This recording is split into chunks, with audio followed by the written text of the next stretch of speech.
तो आप सभी को जय मसीह की मैं परमेश्वर का दास प्रॉफिटिंग को आपका स्वागत करता हूं प्रॉफिटिंग में एक दमदार और पावरफुल वीडियो में। ये वीडियो क्लिप को पूरा देखना, आपकी क्या राय है कमेंट सेक्शन में जरूर बताइए मेरे प्रियो। अगर आप भी चाहते हैं कि हम ऐसी वीडियो बनाएं तो आप जरूर कमेंट बॉक्स में बताइए आप क्या चाहते हैं, मतलब कैसी वीडियो चाहते हैं आप जरूर बताइए। हम उस टॉपिक पर वीडियो बनाएंगे। परमेश्वर आपको आशीष दे और वीडियो क्लिप को पूरा मसीह की दोस्तों एक न्यू और धमाकेदार पॉडकास्ट में फिर से आपका स्वागत किया जाता है। मुझे यीशु की खातिर बहुत मारा। आज बहुत सारे लोगों के सवाल रहते हैं कि मैं तो सच्चे परमेश्वर को मानता हूँ, फिर मेरा विरोध क्यों हो रहा है। मेरा तो विरोध होना ही नहीं चाहिए क्योंकि मैं तो जीवित परमेश्वर को मानता हूँ। तो लोग आज कह रहे हैं कि मुझे यीशु की खातिर बहुत ज्यादा मारा। तो मेरा परमेश्वर के महान दास प्रॉफिट टिंकू जी हमारे साथ जुड़े हुए हैं आज इस हमारे चैनल पर। तो मैं आज इनसे एक सवाल करना चाहता हूं कि आज बहुत सारे लोग हमें फोन करते हैं और हमें ये कहते हैं कि मुझे यीशु की खातिर लोग आखिर मार क्यों रहे हैं। मैं तो सच्चे परमेश्वर को मानता हूं, सच्चाई पर चलाने वाला जो परमेश्वर है उसको मानता हूं, फिर भी लोग उससे मतलब उसके खिलाफ क्यों रहते। तो इस बात पर प्रॉफिट जी आपका क्या कहना है, आखिर क्यों यीशु मसीह के लोग खिलाफ में रहते हैं। वो तो सच्चाई का प्रचार करने के लिए आया है, तो उसके खिलाफ क्यों है, आपका क्या कहना है इस चीज पर? जी बहुत ज्यादा क्वेश्चन किया, परमेश्वर बरकत दे।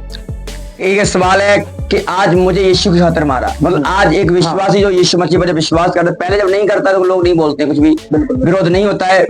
तो आज लोग कहते हैं सब एक हैं, सब एक हैं। कहते हैं भाई साहब जाओ मेडिकल स्टोर में, सब दवाइयां एक है, वो भी खा खा लो, वो एक ही है। सब एक नहीं है, परमेश्वर एक है। पर जब क्योंकि बाइबल कहती है, इस मैं आपको बाइबल से बात करूंगा। अब दो पेड़ है, एक पेड़ के ऊपर फल बहुत लगे हुए हैं, एक आम का पेड़ है और एक है संतरे का पेड़। और संतरे के पेड़ में संतरे है ही नहीं, बिल्कुल नहीं, सिर्फ पत्ते ही पत्ते उसके ऊपर हैं। तो क्या अगर कोई और दो मनुष्य जा रहे उधर से और उसने कहा कि ये पेड़ तेरा एक पेड़ मेरा है, तो वो कहेगा कि अरे इस पेड़ का मैं क्या करूंगा, इस वाले पेड़ पर सिर्फ कुछ है ही नहीं, फल ही नहीं है, सिर्फ पत्ते पत्ते लगे हुए हैं। तो क्या ये मनुष्य उस वाले पेड़ को ले सकता है? नहीं लेगा क्योंकि उस पर पत्ते हैं सिर्फ। और वो क्या करेगा फिर, उसका उसे कटवा देगा, फिर कहेगा मैं भी, मुझे भी अपने में शामिल कर लिया करके। तो मैं भी उसी के नीचे आकर शाह लेना चाहता हूँ। तो ऐसे ही परमेश्वर क्या है, वो महान परमेश्वर है, वो फलदायी वृक्ष कौन है, यीशु मसीह है। इसलिए लोग शाह जब दुनिया से हार जाते हैं, थक जाते हैं, टूट जाते हैं, फिर उसके पास आते हैं और उसके पास यीशु मसीह के पास आकर यीशु मसीह मारता नहीं है, बिल्कुल नहीं मारता, भगाता नहीं है, वो प्यार करता है। इसलिए लोग उसकी शरण में आते हैं और उसके पेड़ के नीचे आकर के शरण पाते हैं यीशु मसीह का नाम है। इसलिए बाइबल कहते हैं कि तू बच, तेरा घराना बचाया जाएगा। और जब यीशु मसीह पर लोग विश्वास कर लेते हैं, वो लोगों को मारना शुरू कर देते, तंग करना शुरू कर देते। क्यों करते हैं ये? क्योंकि आपने सच्चाई को जान लिया है। पहले आप अंधकार में थे, आप ज्योति में आ चुके हो, इसलिए लोग आपको सताते हैं। और जब लोग आपको सताएं तो इसको बुरा मत मानना, खुशी मनाओ, आनंद करो, शोक मत करो, खुशी मनाओ कि लोग आपको तंग कर रहे हैं, आपको सता रहे हैं। परमेश्वर आपको आशीष दे। और जैसे प्रॉफिट जी एक सवाल और है बाइबल में कि बहुत सारे लोग कहते हैं कि परमेश्वर हमारी दुआ को सुनता नहीं है, और बहुत सारे लोग ये भी कहते हैं क्या परमेश्वर हमसे प्यार करता है या नहीं करता है। प्यार के ऊपर बहुत सारे सवाल कहते भी है कि परमेश्वर क्रोध करता है इसलिए हमारे ऊपर दंड आ रहा है का हम भुगत रहे हैं। हमारे अगर लिखा गया है ये चीज हमारे, इसलिए हम भुगत रहे। पुराने जमाने में ऐसा किया होगा हमने, पुराने जन्मों में हमने ऐसा पाप किया होगा, इसलिए हम आज गरीबाई में, लाचार है, दुख पात में। ऐसा क्यों हो रहा है आजकल? जी इसका सीधा सा सिंपल अगर निकाले तो रोमियो 6:23 लिखा है कि पाप की मजदूरी मृत्यु है। क्योंकि जब तक इंसान की जिंदगी में पाप रहेगा तब तक वो दंड को भुगतता रहेगा। और वो पुरखाओं के श्राप, वो दादा परदादाओं के श्राप, वो उसके पीछा करना बंद नहीं करेंगे। आज लोग कहते हैं कि नहाने धोने से पाप क्षमा हो जाते हैं। क्या नहाने धोने से पाप क्षमा हो सकते हैं? नहीं हो सकते, क्योंकि नहाने धोने से शरीर का मैल साफ होता है। पहला व्यक्ति आदम था, उसने पाप किया तो पाप कहां गया था? उसके अंदर गया, खून में समा गया, ब्लड ग्रुप में। तो इंसान के पाप कहां रहता है? अंदर रहता है, खून में, ब्लड में। और लिखा है कि जब वो अपने वाइफ के पास गया था, हवा के पास में, तो क्या हुआ? कैन और हेवल हुए। तो हेवल तो सही हुआ पर कैन गलत हुआ। खून का असर, बिल्कुल खून का असर ने दिखाया, और बाइबल कहती है कि वो क्या हुआ, कैन ने हाबल को मार दिया। हाँ जी जी जी। कैन ने हाबल को मार दिया उसकी बुराई के कारण। वो श्राप काम कर रहा है, हाँ और जो काम अब्राहम पर हो रहा था और वही काम आकर के इसहाक के साथ भी हो रहा है। तो पुरखाओं के श्राप काम करते हैं जी।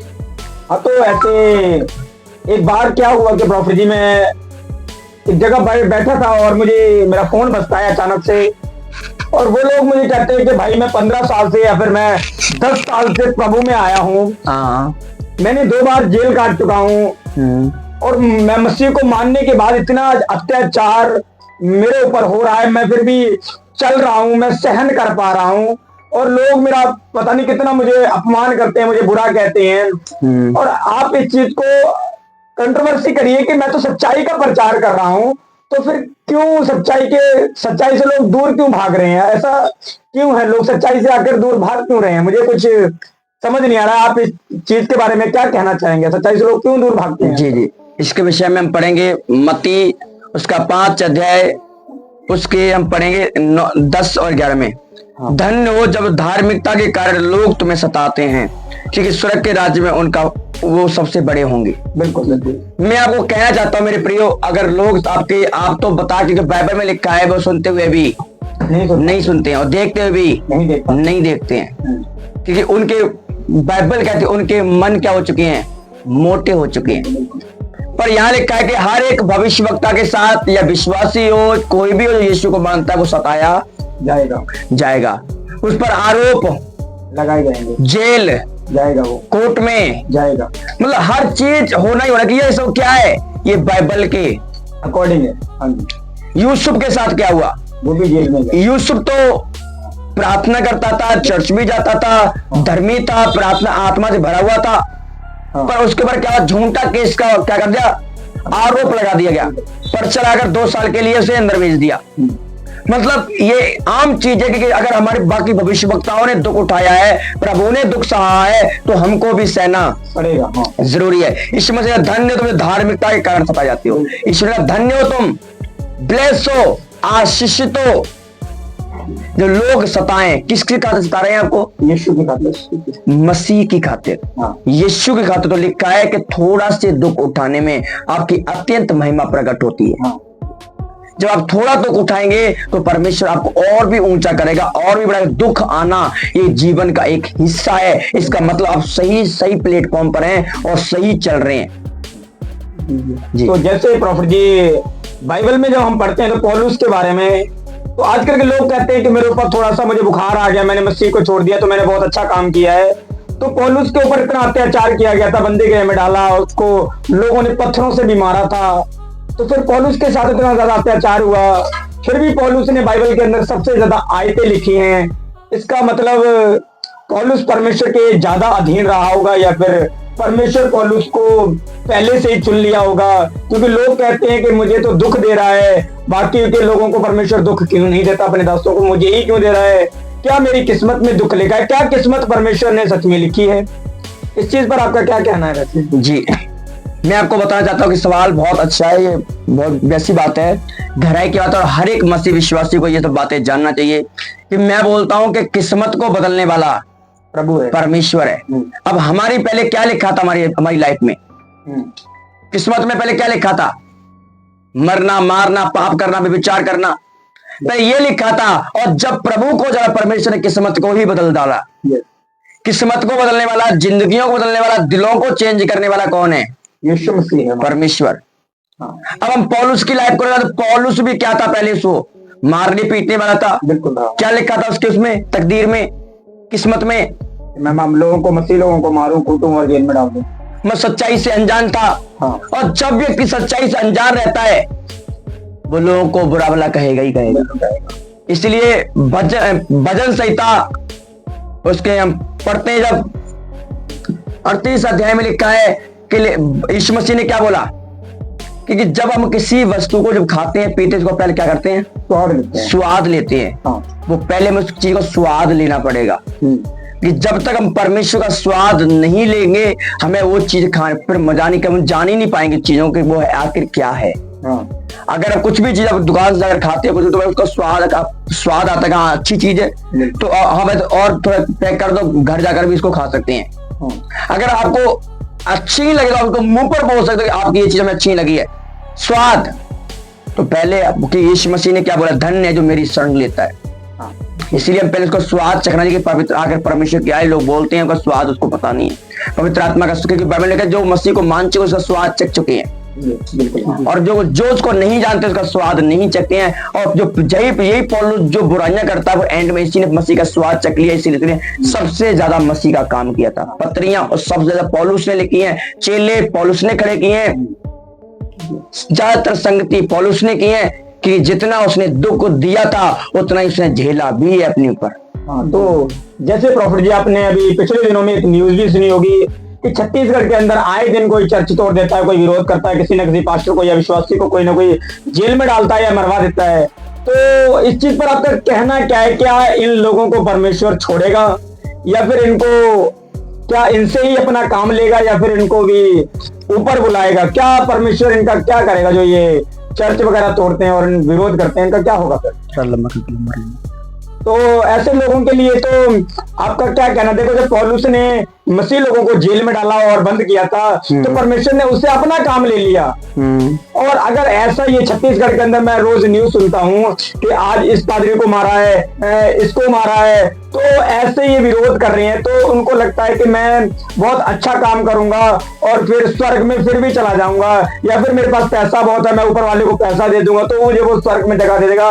मैं उसके लोगों को परेशान करके क्या कभी अच्छी जिंदगी जी सकता हूँ या फिर मैं नहीं जी सकता हूँ? क्या कहना होगा आपका इस चीज? जी बहुत लेकिन किया, परमेश्वर बरकत दे।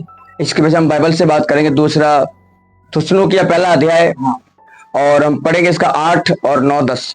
लेकिन और जो परमेश्वर को नहीं पहचानते और हमारे प्रभु यीशु मसीह के सुसमाचार को नहीं मानते हैं उससे वो पलटा लेगा और वो प्रभु के सामने से और उसकी शक्ति के सामने से उसके तेज से होकर के अनंत विनाश का दंड पाएंगे। लिखा है कि जो प्रभु यीशु मसीह को नहीं जानते हैं, उसके सुसमाचार को नहीं मानते हैं, उसके लोगों को सताते हैं, उसके लोगों को मारते हैं, लेकिन वो अनंत विनाश का दंड पाएंगे। उसकी शक्ति से, उसके तेज से वो दूर होकर के अनंत विनाश का दंड के भागी होंगे। मतलब वो अनंत विनाश, वो नरक में फेंके जाएंगे, उस आग में फेंके जाएंगे और वो तड़पते रहेंगे उस अमीर इंसान के समान। बिल्कुल, क्योंकि जो मसीह लोगों की बुराइयां करता है, मारता है, पीड़ता है, वो उसको नहीं मार रहा है, वो परमेश्वर को मार रहा है। वो तो उसी दिन मर गया जो उसने बपतिस्मा लिया था। उसका मसीह आकर जिंदा हो गया है और जब वो उसको सताएगा वो उससे नहीं सता रहा है, वो प्रभु को सता, वो तो उसी दिन मर गया जब उसने प्रभु में बपतिस्मा लिया, प्रभु ग्रहण किया था और मसीह को उसने धारण कर लिया अपने पर। जी। और जैसे प्रभु एक बाइबल में बहुत शब्द है, बहुत गहरा शब्द है और लोग उस शब्द को उठा के माने मजाक उड़ा रहे हैं। कहने का मतलब वो है हालेलुया का मजाक उड़ा रहे हैं। और हालेलुया का मतलब ही लोग बहुत सारे जगह वायरल हो गई ये वीडियो। हमारे बॉलीवुड के हीरो भी, हीरोइन भी, काफी लोग ऐसे जाने जाते भी हालेलुया का मजाक उड़ा रहे हैं। हालेलुया का अर्थ क्या है इन लोगों को पता भी चाहिए। ये हालेलुया का अर्थ जानने से कितनी गहरी संबंध बात होती है। जी, आजकल आपने सोशल मीडिया प्लेटफॉर्म पर बहुत सारी बातें सुनेंगे। अगर हालेलुया का लोग मजाक बना रहे हैं, गलत उस पर बातें बोली जाती हैं, वीडियो बनाई जाती हैं, तो हालेलुया का मतलब होता है परमेश्वर की स्तुति हो, परमेश्वर की महिमा हो। बाइबल का जब पढ़ते हैं यहोशू की किताब में तो लिखा है कि यहोशू क्या हुआ, यहोशू जब यरीहो को जब चढ़ाई करने के लिए जा रहा था तो बाइबल कहती है कि उसने अपने लोगों को भेजने के लिए जब उधर भेजा तो वहां पे एक औरत मिली जिसका नाम था राहाब, बेश्या, जो बेश्या थी पहले, और उसका नाम था राहाब। तो बाइबल कहती है जब वहां पे सब जांच पड़ताल हो, उसने कहा तुम्हारे परमेश्वर से जहां लोग डरते हैं, वो जानते इतिहास को जानते, एलिया के साथ रहा, मूसा के साथ रहा, कैसे प्रभु ने बड़े बड़े काम किए, तो कहा तुम्हारे परमेश्वर से लोग डरते हैं। तो यहोशू का हियाब क्या हो गया था, बंद गया था। तो वह स्वर्गदूत ने आकर कहा कि जब तू यरीहो की चक्कर लगाएगा तो तुम्हें बंदूक चलानी नहीं पड़ेगी, लोगों को मारना नहीं पड़ेगा, हालेलुया का शब्द बोलो, यरीहो की दीवार गिर जाएगी। मतलब वो शहर परमेश्वर ने, प्रभु ने अपने लोगों को दे दिया था। जो वादा परमेश्वर ने मूसा के साथ किया था वो उस वादा को पूरा किया। और जो न्यायों किताब में पढ़ते तो न्यायों किताब में भी उन्होंने हालेलुया की यूज किया था। महिमा की परमेश्वर को लिखा है कि वो 2.5 लाख लोग मारे गए। हालेलुया का शब्द ये क्या पवित्र शब्द है। हालेलुया का शब्द पवित्र शब्द है। ये परमेश्वर की स्तुति हो, उसकी होसना हो इजराइल के परमेश्वर की। तो आज लोग जो इसका हालेलुया का शब्द मजाक बनाते हैं, प्रभु का आत्मा उनको देखता है, उनको और फिर दंड भी देता है उसी रीति से जी। और जैसे प्रभु जी एक सवाल और है कि जब परमेश्वर कहता है मैं तुम्हें सब कुछ दे दूंगा, और प्रभु ने कहा मैं तेरे साथ वाचा बांधता हूँ कि जो तू मांगे वो मैं दे दूंगा, तो फिर भी जो महिलाएं हैं वो कहते हैं हमें 20 साल से अभी बच्चा नहीं हुआ, हम प्रभु को मानते हैं, हम प्रभु का कहते हैं विश्वास करते हैं, फास्टिंग करते हैं, अभी हमारे पास बच्चा नहीं है, तो इसका क्या रीजन हो सकता है इन लोगों के साथ? जी आपका कहने का मतलब है कि आज हम मांगते तो पर मिलता नहीं है। जी आज लोग बहुत सारे लोग आशीष मांगते पर उनको मिल नहीं रही आशीष। क्यों नहीं मिल रही है? लिखा है कि परमेश्वर तुम्हें इससे नहीं दे रहा कि तुम भोग विलाप में उड़ाना दो। लिखा तुम आपस में डहा करते हो, मारते हो, झगड़ते हो, गलत सोचते हो, लोगों को श्राप देते हो। इसलिए परमेश्वर क्या करता है, तुमको वो नहीं देता कि तुम, क्योंकि बाइबल लिखा है कि वो इसलिए तुम्हें नहीं देता, तुम्हारे मन के कारण तुम्हारे मन क्या कठोर हो चुका है। तुम डहा करते हो, आपस में लड़ते और झगड़ते हो, और परमेश्वर तुम्हें दे देगा, तुम उसकी कदर नहीं करोगे जी, उसको नहीं समझोगे। इसलिए परमेश्वर नहीं देता है। लिखा है कि तुम अगर मैं तुम्हें दूंगा तो सारा धन दौलत आशीष है तुम अगर अपने भोग विलाप में उड़ा दोगे। इसलिए परमेश्वर आपको आशीष नहीं देता है। जैसे कि मेरे प्रियो आपने आज देख लिया कि हमने जो सवाल जवाब किए हैं, परमेश्वर आपको आशीष दे।